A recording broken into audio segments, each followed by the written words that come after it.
Bismillahirrahmanirrahim. Selanjutnya adalah munada, yaitu isim yang disebut setelah huruf nida atau kata panggil dengan terjemah wahai. Penggunaan munada ada dua macam. Yang pertama, dibaca fathah kata pertamanya jika berupa susunan idhofah, seperti ya Rasulullahi, wahai Rasulullah. Rasulah di sini fathah, Allahinya kasrah karena idhofah. Ya Abdallahi, wahai Abdullah. Abda di sini fathah, Allahi kasrah karena idhofah. Ya binta Muhammadin, wahai putri Muhammad.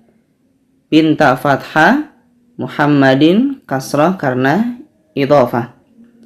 Dan ya Abdurrahmani, wahai Abdurrahman. Bentuk yang kedua dibaca dhammah saja jika bukan susunan idhofah, seperti ya Muhammadu, ya Ustadzu, ya Khalidu, ya Syekhu. Selanjutnya adalah isim la, dan huruf la di sini bermakna tidak ada. Ia berfungsi meniadakan jenis isim yang disebutkan setelahnya. Dan isim setelahnya dibaca fathah saja atau mabni fathah. Sangat banyak di dalam doa-doa atau zikir keseharian kita, seperti la ilaha illallahu, la haula wala quwwata illa billahi. Jadi setelah la, isimnya dibaca fathah. La robba, tidak ada rob siwallahi selain Allah. La ma'buda, tidak ada sesembahan bihaqqin dengan benar illallah, kecuali Allah. Pengecualian, apabila huruf la diawali oleh huruf jarbi, maka isim setelahnya tetap dibaca kasrah. Dengan kata lain, huruf bi jar lebih kuat dibandingkan huruf la, seperti bila ilmin, tanpa ilmu. Bila khilafin, tanpa perbedaan. Bila hujjatin, tanpa hujjah. Selanjutnya adalah isim inna. Isim inna terletak setelah huruf inna, yang dalam bahasa Indonesia isim inna dia berposisi sebagai subjek dan harokatnya harus fathah atau nasab. Ada beberapa teman-teman inna, anna, lakinna, ka'anna, la'alla, laita. Tinggal dihafalkan. Inna Muhammadan mujtahidun. Sesungguhnya Muhammad itu rajin. Muhammadan di sini dibaca fathah karena diawali inna. Innallaha rahimun. Sesungguhnya Allah Maha Penyayang. Allah di sini fathah karena diawali inna. Inna Fatimata tabibun.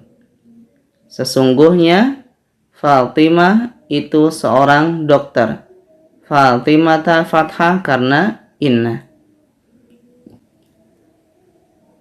Terkadang isim inna itu diakhirkan, dan ciri utamanya adalah setelah huruf inna ada huruf jar atau zorot. Contoh, inna ma'al usri yusran. Sesungguhnya bersama kesulitan ada kemudahan. Ini adalah zorot dan susunannya. Kemudian yusron sebagai subjek ditandai dengan terjemah ada, dan dia fathah karena dipengaruhi oleh inna. Contoh lain, inna fil fasli rajulan. Sesungguhnya di dalam kelas ada seorang laki-laki. Fil fasli ini ada huruf jar dan susunannya. Rajulan di sini dibaca fathah tanwin karena dipengaruhi oleh inna, dan dia sebagai subjek dengan ditandai terjemah ada. Ya, ini sangat banyak di dalam teks bahasa Arab.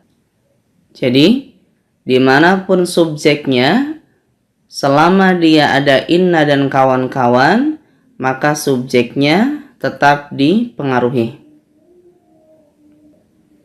Pengecualian, jika inna dan anna atau temannya bersambung dengan huruf ma, maka isimnya kembali ke harokat dhammah atau tidak berfungsi lagi.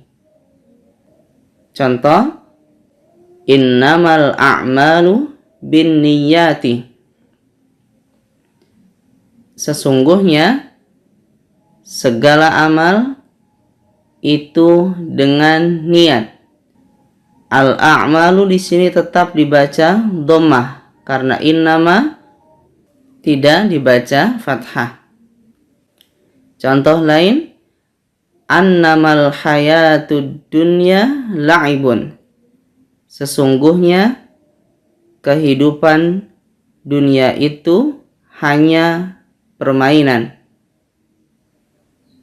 Al-hayatu di sini tetap dibaca dhammah, tidak dibaca fathah karena an-nama ada huruf ma. La'ibun dhamma di sini sebagai khobar atau predikat. Berkaitan dengan terjemah, perbedaan inna dan innama. Inna artinya adalah sesungguhnya. Adapun innama sesungguhnya titik-titik hanya. Begitu juga dengan annama. Seperti contoh di sini, sesungguhnya kehidupan dunia hanya permainan. Ya, tapi bisa disesuaikan di dalam terjemah seperti innamal a'malu binniyat. Di sini tidak enak jika ditambahkan kata hanya. Walhamdulillahirabbil alamin.